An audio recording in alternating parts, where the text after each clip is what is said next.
नमस्कार, मैं हूं तहसीन जैदी और सवाल आपका में आपको हम रोज़ नए नए मुद्दों पे यहाँ पे बात करते हैं। आज हम इस बार एक बड़ा सवाल यहाँ पे लेके आए हैं जिसमें अगर बात करें जो ऑनलाइन शातिर ठग हैं उन्होंने अपने जो ठगने का जो तरीका है उसको बदल दिया है। आज आपको उसी से रूबरू कराएंगे। अब इन लोगों शातिर ठगों ने एक कम्युनिटी ठगी का एक नया तरीका यहाँ पे इजाद किया है। इसकी बानगी जो है राजधानी रायपुर में ही 2 थाना क्षेत्रों में देखने को मिली है। पहली जो कोतवाली इलाके में अपने आप को फर्जी अकाउंटेंट बताकर जो फर्जी चार्टर्ड अकाउंटेंट उन्होंने बताया है और लोगों से करोड़ों रुपए लेके फरार हो गए। उसी तरह एक राजेंद्र नगर इलाके में एक जो वर्मा दंपत्ति है उसके द्वारा सोने में निवेश करने के नाम पर करीब 30 से 40 लोगों से 40 से 50 करोड़ रुपए से ज़्यादा यहाँ पे उनके जो मेहनत की कमाई है वो लेके फरार हो गए। आज हम आपको उन्हीं पीड़ितों से रूबरू कराएंगे जिनको ये किस तरीके से ये लोग पूरी ठगी करते थे और इनको क्या लालच देते थे। आज हम इन्हीं से यहाँ पे बात करेंगे। हम यहाँ पे सबसे पहले बात करते हैं ये वो पीड़ित हैं जिन्होंने अपनी मेहनत की कमाई को फ्यूचर के लिए, जो भविष्य को सुधारने के लिए, चमकाने के लिए उन्होंने एक पल सोचा था कि मेहनत की जो कमाई है वो यहाँ पे उनको इन्वेस्ट किया था। अब हम यहाँ पे सबसे पहले बात करने की कोशिश करते हैं किस तरीके से ये वर्मा दंपत्ति जो है वो आप लोगों को लालच देती थी और किस तरीके का इन्वेस्ट करने की बात करती थी। मेरा नाम अजय तिवारी है। मैं बैंक में काम करता हूं और मेरी मुलाकात अनिल वर्मा से लोन के संबंध में हुई थी। मुझे किसी परिचय के माध्यम से, चूँकि मैं हाउसिंग लोन और लोन अगेंस्ट प्रॉपर्टी का काम करता हूं, तो उस संबंध में मेरी उनसे मुलाकात हुई थी लोन के लिए। मैंने उनका लोन प्रोसेस के लिए पेपर्स उठाए, उनसे परिचय हुआ। बातचीत में काफ़ी अच्छे और मीठे व्यक्तित्व के आदमी थे। अपने आप को उन्होंने बेसिकली यूपी का रहने वाला बताया था। मैंने लोन उनका प्रोसेस करवाया, चूँकि काफ़ी लंबे समय से रहते थे। लोन के पूरे डॉक्यूमेंट कंप्लीट थे उनके। लोन उनका सेंक्शन हो गया, लेकिन उन्होंने लोन लेने से मना कर दिया ये कहकर कि उनका वो मकान जो है वो कैश में ही परचेस कर रहे हैं। तो सीधी सी बात है, जैसे हम लोग बैंक लोन में हमको लगता है कि यार मकान कैश में ख़रीद रहा है मतलब बड़ा आदमी है। इसी तरीके से 1-2 बार उनसे मिलना जुलना होते होते परिचय हुआ। तो मुझे कुछ पारिवारिक छोटी मोटी ज्वेलरी लेनी थी, तो जो कि मैंने उनके यहाँ से ली। इसी मार्फत उनसे परिचय हुआ। परिचय के दौरान उन्होंने मुझे एक बार ऑफ़र किया कि आप कुछ इन्वेस्ट कीजिए तो आपको इसमें कुछ अच्छा प्रॉफिट हो जाएगा। तो मैंने बोला इन्वेस्टमेंट कैसा, हमको समझ में नहीं आया। फिर उन्होंने बोला इन्वेस्टमेंट का मतलब ये है कि हम ज्वेलर हैं, हम लोगों का बहुत लंबा चौड़ा खेल होता है, परसेंटेज वाइज होता है, टंच वाइज होता है। मैंने टंच परसेंटेज पहली बार सुने, हमको तो समझ में आता नहीं। फिर उन्होंने मुझसे कुछ पैसे मांगे, तो मैं बहुत सोचते हुए मैंने उनको एक बार पैसे दिए। कुछ पैसे दिए तो उन्होंने मुझे प्रॉफिट के साथ 15 दिन में ही वापस कर दिए। तो स्वाभाविक है, एक मध्यम वर्गीय आदमी जो नौकरी पेशा हो, सडन 15 दिन में अगर कुछ पैसे आ जाएं तो लालच बढ़ता है। इस तरीके से लालच बढ़ता गया। मैंने 2 से 3, 3 से 5, 5 से 10 ऐसा करते करते लगभग 11-11.5 लाख रुपए खुद दे दिए। कुछ बीच में पैसे आते थे, फिर पैसे आना बंद हो गए। जब मुझे लगा कि मैं पैसे कमा रहा हूँ तो मैंने, मेरे 1-2 परिचित मित्र यार थे, उनसे मैंने बोला कि यार ये कुछ पैसे करते हैं। तो मेरे एक मित्र हैं जिन्होंने अपने क्रेडिट कार्ड से उसकी दुकान में स्वैप करके उनको 15 लाख रुपये दिए। मैंने भी देखा कि वो पैसे लेन देन काफ़ी अच्छे कर रहे हैं, लोगों को लौटा रहे हैं, तो मैंने कुछ और पैसे लगाए। ऐसा करते करते पैसे लगाए। अचानक एक दिन हमने पेपर में पढ़ा कि उनका जो साला, जो कि उनकी दुकान में बैठता था, जिसको कि हम लोग भोला के नाम से जानते हैं, वो गीदम में एक कांड में फंस गया। वो कांड का न्यूज़ पढ़ने के बाद हमारे तो हाथ पांव फूलने लगे कि ये क्या है। बोली ये नकली सोना बेचने के चक्कर में अंदर हुआ था। जब वो फिर उसके बाद हम अनिल वर्मा से बात करने गया। मैं बोला ये क्या है भैया, ये सब क्या कांड क्या है, कुछ समझ में नहीं आ रहा है, आप हिसाब किताब जल्दी कीजिए। करते हैं करके धीरे धीरे समय निकलने लगा। समय निकलता गया, समय बढ़ता गया, पैसे मिल नहीं रहे थे। धीरे धीरे और भी लोग, हम देखने लगे कि और भी लोग उसकी दुकान में जाके तकादा करते हैं कि हमारे पैसे। तो इससे मुझे समझ में आया कि ये केवल अकेला पीड़ित मैं नहीं हूँ, और भी लोग हैं। और कुल मिला के ये हो गया भैया कि मेहनत की कमाई जो हम थोड़ा प्रॉफिट सोच के इन्वेस्ट किए थे, वो आज वो भी ले गया ठग के। टोटल अगर आपके साथ जो ठगी हुई है उसमें कितनी रकम उसमें अभी तक आप इन्वेस्ट कर चुके थे? 41 लाख रुपए, और मुश्किल से 1 लाख रुपए के आसपास मैंने कुल इनकम भी की होगी उससे। मेरा एक्चुअल में 4 व्हीलर का काम है, सेल परचेज़ का। तो उन्होंने मेरे को बोला था कि मेरी एक MG हेक्टर है जिसको सेल करना है, तो 2020 मॉडल थी, और उन्होंने कहा कि ये फाइनेंस भी है, तो आप इसमें मेरी कुछ हेल्प कर दो कि इसको अपने को सेल करना है। तो मैंने बोला मैं करवा दूंगा। तो फिर मैंने 1-2 गाड़ी सेल करी थी उनके साथ मिल के। फिर उन्होंने बोला कि इसमें कम प्रॉफिट है, आपको मैं एक काम बताता हूँ, उसमें ज़्यादा प्रॉफिट आपको मिलेगा। तो मैंने बोला क्या काम है आप बताओ। तो बोले आपको कुछ नहीं करना है, आपको 1-2 लोगों को जोड़ना है अपने साथ। 1-2 लोगों नहीं, आपको जितने अपने साथ आप जोड़ सकते हो, आप पुराना गोल्ड लाओ और नया लेके जाओ। मतलब मैं दिल्ली से फॉर एग्ज़ाम्पल जैसे यहाँ पे 47,000 रुपये तोला चल रहा है जैसे, तो मैं वहाँ से 2-3 हज़ार रुपये कम में यहाँ पे लाके उसको मैं पलटाता हूँ। ऐसे करके उन्होंने मेरे को बताया और बोला कि मेकिंग चार्ज भी मैं आपसे नहीं लूँगा, प्लस आपको मेरी शॉप से अगर आप लोगे तो आपको GST चार्ज भी नहीं लगेगा, और पर ग्राम के में आपको मैं कम से कम नहीं तो 20-25 हज़ार रुपये आपको मैंने प्रॉफिट दिलाऊंगा। अच्छा, ये जो बातचीतें करते थे, मतलब आपका जो इनसे ताल्लुक़ हुआ, इनसे संपर्क हुआ, तो ये किस तरीके से करते थे? अपनापन अपना बना के लोगों को कि एकदम उनसे सगा कोई नहीं है, इस तरीके के इनका पैटर्न क्या था? किस तरीके से ये आप लोगों से दोस्ती करते तो कितना घनिष्ठता दिखाते? ऐसा लग रहा था कि सिर्फ मैंने ही दिया है, पर जब बाद में पता चला कि काफ़ी लोगों का पैसा है, और फिर उन्होंने ये भी बोला कि भैया ये क्या काम कर रहे हो, मैं आपको अच्छा प्रॉफिट दिलाऊंगा, आप मेरे साथ जुड़ो। फिर मेरे कुछ 2-3 जो मेरे कॉन्टेक्ट में थे, मैंने उनका भी पैसा लगवाया, तो मेरा भी एक समथिंग 15 लाख रुपए है। 5 लाख तो मेरा ही है, बाकी 2, 5, 10 ऐसे करके, मतलब एक साथ नहीं, थोड़ा थोड़ा करके मैंने लोगों का पैसा भी उसमें डलवाया है। अच्छा, एक यहाँ पे एक बड़ा सवाल इस बात से उठता है कि आप लोग पढ़े लिखे लोग हैं, कहीं ना कहीं ये आप लोग लालच में आ जाते हैं। तो लालच में आने का जो अगर बात करें तो किस तरीके से ये लोग लालच देते थे? क्या बोलते थे कि इतने कैरेट का सोना है, इतने में मिल रहा है? किस तरीके का लालच देते थे? किस तरीके की लुभावनी स्कीम थी इनके पास? इनके पास एक्चुअल में मतलब मोस्ट प्रोबेबली बहुत सारी क्वांटिटी में इनके पास गोल्ड था। इनका कहना यह था कि मेरे साथ जुड़ो, मेरे साथ रहो, और मैं आपके मतलब आप मेरे साथ चलो, आप गोल्ड बेचो, मैं आपको पर कॉइन 20-25 हज़ार रुपये आपको मैं एक प्रॉफिट दिलवाऊंगा। सर मैं 4 व्हीलर का काम करता हूँ, मैं भी चाहूँगा कि 2 पैसा मेरे को भी बचे एक्स्ट्रा, तो मैं उस वजह से जुड़ा। और बात है लालच की, वो तो है, पर साल भर अच्छा चला। पर ऐसा है कि फिर उन्होंने जैसे शॉप ली, मकान लिया, तो उन्होंने हर चीज़ पे अब हमको इनवाइट किया, ये विश्वास जमाने के लिए कि मैं प्रॉपर यहीं सेटल हो गया हूँ। तो हमें लगा कि जब सामने वाला मकान बना लिया है, कार ले लिया है, दुकान, फिर उन्होंने फिर दोबारा एक मकान लिया, फिर उन्होंने उनमें इनवाइट किया प्रॉपर तरह से, जो एक पूजा पाठ होती है और जो एक खाना पीने का वो होता है, वो पूरा करके उन्होंने हमको सबको झांसे में लिया।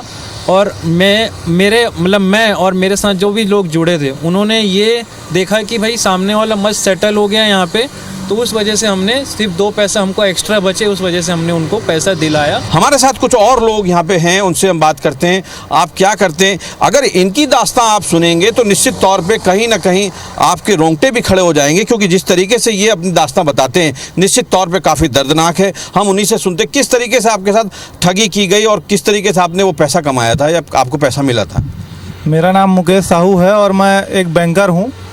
एक्चुअली मेरी मुलाकात हुई, ये हमारे सर हैं अजय सर, इनके साथ मैं काम करता हूँ बैंक में, तो इनके थ्रू उनसे मुलाकात हुई थी। इन्होंने मुझे बोला कि एक है हमारे भैया हैं परिचय के, उनका महावीर नगर में ज्वेलर्स का शॉप है और उनको कभी कभी कुछ पैसे की आवश्यकता होती है। चूँकि मैंने इनको मेरे फादर के डेथ के बाद जो इंश्योरेंस क्लेम के पैसे मिले थे, और उसके बाद मेरे पास में और कुछ पैसे जो परिवार से इकट्ठा करके रखे हुए थे, किसी अनिश्चितकालीन अगर कुछ दुर्घटनाएं हो जाए उससे बचने के लिए वो पैसे हमने रखे हुए थे अपने पास। तो उसमें से कुछ पैसे मैं इन्वेस्ट करना चाहता था, तो वो इन्वेस्ट करने के लिए मैंने अपने सर को बताया हुआ था कि सर अगर कोई हो अच्छा तो आप मेरे को बताइएगा, जो विश्वास पात्र हो, जो अच्छा प्रॉफिट दे, तो मैं कुछ पैसे इन्वेस्ट करना चाहता हूँ। तो कुछ समय बाद सर ने मुझे उनसे मिलवाया, उनका बताया कि मेरे परिचय के हैं, मैं उनको काफ़ी समय से जानता हूँ। तो उनसे मैंने पहली बार जब मुलाकात की तो उन्होंने बहुत अच्छा व्यवहार किया मेरे से। काफ़ी मैं गया तो मेरे लिए चाय पानी सबका व्यवस्था पहले से उन्होंने करके रखा था। वो उनसे मुलाकात होती रही, मेलजोल होता रहा, तो उन्होंने संबंध ऐसा गहरा बना लिया कि मैं ना चाहते हुए भी एक मतलब उसके परिवार का हिस्सा जैसा कुछ बन गया। इतना ट्रस्ट उनके ऊपर करने लगा और ठीक बात है, जो आज के डेट में पैसे के नाम से किसी के ऊपर विश्वास किया नहीं जा सकता, लेकिन जो व्यक्ति समय से हमको पैसा लौटा रहा है कहीं ना कहीं वो विश्वास के दायरे में हमको ले लेता है। उसके बाद में उसने और कुछ ऐसे पैसे की डिमांड रखी कि भैया आप अपना पैसा अपने घर पे रखेंगे तो आपको कुछ नहीं मिलने वाला, आप ये मेरे को दे दीजिए ताकि मैं आपको 1% 2% हर महीने का देता रहूं। तो ऐसे करके जो मेरी पारिवारिक संपत्ति थी उसमें से मैंने कुछ उठा करके और जो मेरे इंश्योरेंस क्लेम के पैसे थे फादर के, वो सारे पैसे 8 लाख रुपए इनको दिए और बराबर वो 1% पिछले 1 साल से मेरे को चुका रहे थे। उसने 1-2 बार मेरे से ये डिमांड की कि भैया हमारे सिविल में कुछ अप डाउन हो गया है, ऊंच नीच है, तो हमको एक गाड़ी चाहिए। तो हम अपने नाम से वो गाड़ी नहीं खरीद पा रहे हैं। अगर कोई आपके पास में ऐसा बंदा हो जो अपने नाम से हमको गाड़ी खरीद के दे पाए तो हम उसका EMI टाइम टू टाइम पे करेंगे और उसको 10-20 हज़ार रुपये ऊपर भी दे देंगे, क्योंकि वो हमारी ज़रूरत है। तो ऐसे मेरे पहचान के 2 लोग से मैंने उनको कार खरीद के दिलवाई और आज वो भी पीड़ित हैं, क्योंकि उनकी भी EMI नहीं जा रही गाड़ियों की। आज मैं सरकार से बस यही अपील करता हूँ कि मैं एक गरीब परिवार का व्यक्ति हूँ और जो मैंने मुश्किल समय के लिए पैसे जो बचा करके रखे थे और मेरे जो दोस्त ने पैसे लोन से लेके दिए और जो सारे पैसे जिनका मैंने जिक्र आपसे किया, वो पैसे सरकार से मैं आग्रह करता हूँ, निवेदन करता हूँ कि मुझे किसी भी माध्यम से वो वापस कराने का वो करें। आपने सुना ये अभी तक की ये जो इन लोगों के साथ जो दर्दनाक ठगी जो हुई है उसकी पूरी दास्तां आपने सुनी। हम अभी तक आपको बता रहे हैं कि इन ऑनलाइन शातिर ठगों ने अपने जो ठगी का जो तरीका है, जो पैटर्न है, उसको किस तरीके से यहाँ पे बदला है। अभी तक हम बात कर रहे थे ये वर्मा दंपत्ति के द्वारा जो करोड़ों लोगों से जो लाखों लोगों से जो करोड़ों रुपए जो लेके यहाँ से फरार हुए हैं, किस तरीके से वो अपनी पूरी दास्तां बता रहे थे कि उन्होंने किस तरीके से अपने पैसे कमाए थे, किस तरीके से अपने भविष्य को संवारने के लिए उन्होंने पैसे को इन्वेस्ट किया था और किस तरीके से शातिर ठगों ने उनको विश्वास में लेके उनकी जो मेहनत की कमाई है वो लेके फरार हो गए। हमारे साथ कुछ और ख़ास मेहमान यहाँ पे लोग मौजूद हैं, हम उनसे बात करने की कोशिश करते हैं। आप क्या करते हैं और किस तरीके से इनके जाल में आप फंसे, इनका क्या पैटर्न था ठगने का? मेरा नाम डॉक्टर पवन असरानी है, मैं BAMS होल्डर हूँ। मुझे रायपुर आए 5 साल ही हुए हैं। 4 साल 3.5 साल से मैं उसकी शॉप आते जाते देख रहा था। तो मुझे सडनली एक दिन कान का छेद कराने जाना था, तो मैंने कहा पास पे सुना रहे चले जाते हैं। तो मैं कैजुअली ऐसा चला गया उसके शॉप पे, तो मैं कान छेदवाया तो मुझसे उसने पैसे ही नहीं लिए। तो मुझे शॉकिंग हुआ कि रायपुर जैसे शहर में जो इतना गोल्ड का मेंटेन कर रहा है वो पैसे क्यों नहीं ले रहा है। उन्होंने बोला था कि हम 999 गोल्ड होता है कॉइन, 10 ग्राम का कॉइन, उसका आपको एक कागज़ में लिख के देंगे कि आपने हमको 1 लाख रुपए दिया, हम अगले महीने 30वें दिन आपको या तो 2 कॉइन देंगे या तो फिर 10 से 12% आपके प्रिंसिपल अमाउंट का प्रॉफिट देंगे। तो मैंने ट्राई के लिए उनको पहले मैंने 50,000 रुपये दिए थे। तो उन्होंने मेरे को 29वें दिन सामने से फ़ोन करके बोला कि आपका प्रॉफिट भी आ गया है, कॉइन भी आ गया है। तो इस तरीके से विश्वास बना। तो ऐसा करते करते करते मैंने उनको 9 लाख रुपए दे दिए। फिर 9 लाख दिए तो 4-5 महीने मेरे को प्रॉफिट दिया, तो मेरे को भरोसा जम गया। तो फिर मैंने अपने दोस्त को बताया, मनी रूल को, इनको कन्विंस मैंने किया कि आप भी 1-8 लाख रुपए लगा के देखो। फिर इन्होंने मेरे बोलने से पैसा लगाया, इनको भी 1 महीना अच्छा प्रॉफिट दिया। फिर एक जय नारा करके व्यक्ति हैं जो हमेशा इनकी शॉप में बैठा करते थे, मोटे मोटे से, मैं उनको कभी देखा नहीं था लेकिन अक्सर आते जाते उनकी शॉप में देखता था। तो जय नारा भैया ने मेरे को बोला कि आप अमाउंट बढ़ाइए, बड़ा काम कीजिए। तो मैंने बोला कि नहीं मेरी साहब, मेरी इतनी हिम्मत हैसियत नहीं है। तो कहीं से इनको पता चल गया कि मेरी बेटी के नाम से मैंने 10 लाख की FD कराई हुई है। तो ये 6 दिन तक लगातार सुबह दोपहर शाम जय नारा और अनिल वर्मा मुझे फ़ोने करते थे, मेरे घर तक आ जाते थे और मुझे इस कदर हताश कर दिया कि मुझे भड़कना पड़ा। गुस्से में मुझे उनको बोलना पड़ा कि आप यहाँ से निकलिए, मेरा पारा अब बढ़ रहा है, मैं इन्वेस्टमेंट नहीं करूँगा। ये इस कदर शातिर चोर हैं जय नारा और ये अनिल वर्मा, बाद में पता चला उसका नाम सोनू वर्मा भी है। मुझे इस तरीके से पीछे पड़े और मैनिपुलेट किया कि मैंने अपनी बेटी के 10 लाख रुपए जो FD कराए थे उससे मैंने 8,34,000 लोन लेकर के पक्के में उनको RTGS किया 8 लाख रुपए। और उसका प्रॉफिट मुझे 1 महीना देने के बाद मैंने बोला कि भैया मुझे बड़ा आदमी नहीं बनना है, मेरी बेटी के पैसे भविष्य के, अगले साल मेरी बेटी अपना करियर बनाने जाएगी, मुझे वापस चाहिए। तो बोले ठीक है, आपको 11वें 12वें महीने में पूरा सेटलमेंट कर देंगे। मैंने कहा नहीं, मुझे 9वें और 10वें महीने में सेटलमेंट चाहिए। अपनी मीठी मीठी बातें करा के, मुझे मिठाई खिला के, कोल्ड ड्रिंक पिला करके वो 11वें 12वें महीने में ले गए। लेकिन उसके बाद 1 तारीख से उनका कोई अता पता नहीं है। मैं बहुत प्रॉब्लम में हूँ, मेरी बेटी के भविष्य के पैसे हैं। सरकार से गुजारिश है कि कुछ अच्छा कदम उठाए और मुझे यहाँ के न्यायालय पे भी विश्वास है। हमारे साथ इस कार्यक्रम में सिर्फ एकमात्र जो महिला हैं वो यहाँ पे हमारे इस कार्यक्रम में शामिल हुई हैं, जो कि लोगों को अवेयर करने के लिए यहाँ पे वो शामिल हुई हैं। हम उनसे जानते हैं कि उनके साथ किस तरीके की ठगी हुई है, कितने की ठगी हुई है, क्योंकि आप भी एक महिला हैं। जिस तरीके से उनकी जो पत्नी थी अंजलि वर्मा, वो किस तरीके से ठगी करती थी और ये पूरा जो रैकेट ये लोग चलाते थे, इनके झांसे में आप कैसे फंसी? मेरा नाम गुंजन मानिकपुरी है। मैं इनसे जो मिली, किसी परिचित के माध्यम से मिली थी। उन्होंने, उनका ऐसा था कि जैसे कि हम आजकल के बच्चे हैं, कभी शेयर मार्केट में इन्वेस्ट करना, कभी म्यूचुअल फंड में इन्वेस्ट करना, कभी किसी छोटे छोटे अमाउंट में, हमारा जैसे SIP वगैरह चलता है बैंकों के द्वारा। तो उन्होंने हमको ऐसा फंसाया, ये कि मेरे बिजनेस में सहयोग करते हैं, इनका नाम नवीन सैम्यूल है, और मेरी एक फ्रेंड तनुश्री के द्वारा भी उनका पूरा कुछ पैसा लगाया गया। तो हम लोगों को उन्होंने ये कह के फंसाया कि आप अगर शेयर मार्केट में इन्वेस्ट करते हैं तो आपको इतना % मिल जाता है, 6% मिल जाता है, 7% मिल जाता है। अगर आप FD भी करते हैं, तो आपको कितना % मिलता है। तो उन्होंने हमको ये कह के फंसाया कि अगर हम आपको 10 से 15% देते हैं तो आपको कैसा रहेगा।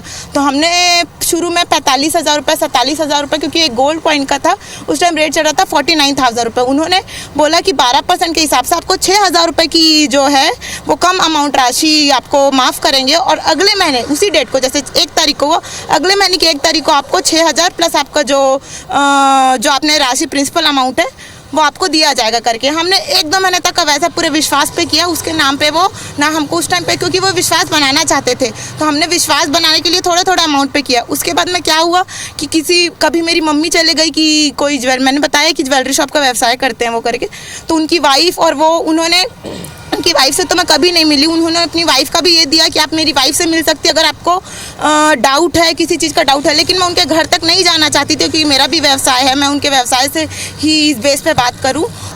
एक सवाल यहाँ पे मैं आपसे करना चाहूँगा, कितना अमाउंट आपका यहाँ पे गया है? मेरी सहेली और क्या बोलते हैं, हम 2-3 दोस्त लोगों ने मिलके व्यवसाय में इन्वेस्ट किया था, जो कि मेरे अकाउंट के द्वारा ट्रांजैक्शन किया गया था। तो हम लोगों के साथ टोटल 20,50,000 रुपये की ठगी उन्होंने करके गई है। और जब मैं उनको फ़ोन करती थी तभी वो यही बोल रहे थे, उनसे 5 तारीख तक मेरी बात हुई है। जब वो फरार थे तब भी उनसे 5 तारीख तक लगातार बात हुई है, जिसमें भी मेरे को ये आश्वासन दिया गया जय कुमार नारा और क्या बोलते हैं अनिल वर्मा के द्वारा कि आप FIR नहीं करिए, आप बैंक में चेक नहीं डालिए, आपको पैसा मिल जाएगा। और आते ही सबसे पहले सब लोगों को बोला गया कि सबसे पहले वो मेरा पैसा क्लियर करेंगे, क्योंकि मेरी मम्मी का भी जो उन्होंने जितना भी सोना दिया था वो पूरा नकली दिया। उस टाइम तक हमको सब पता चल चुका था। तब हमने उनको ये फ़ोन में बताने के बजाय हमने डर के ये सोचा कि कम से कम अगर उनको नकली सोना के बारे में उनको बता देंगे तो शायद वो नहीं आए। तो हम लोगों ने, और इन सब को हम लोग को जो 7 तारीख तक का रोकने का जो बना था, इसी महीने की 7 तारीख तक का, वो हमको पूरा मेरी दुकान में आके पूरे 7 दिन जय कुमार नारा के द्वारा ये बोला गया। मेरी जो फ्रेंड है तनुश्री तिवारी, वो एक एनिमल की सेविका है, उनका भी पैसा लेके गया और उनको भी सबको ये बोला गया और सबको ये प्रोत्साहित किया गया कि आप उनको फ़ोन मत करिए, परेशान मत करिए, वो आपको पूरा पैसा लेके दुबई से आ रहे हैं या कहीं से भी आ रहे हैं। अब हम आपको एक ऐसे शख्स से मिलवाने जा रहे हैं, वो हमारे साथ हैं जिस वकील साहब, जो इस पूरे मामले को बहुत नज़दीक से उन्होंने देखा है। वो किस तरीके से ये लोग ठगी करते थे, किस तरीके से, और इनके तार कहाँ तक जुड़े हैं, हम उस पर उनसे ख़ास बातचीत करते हैं।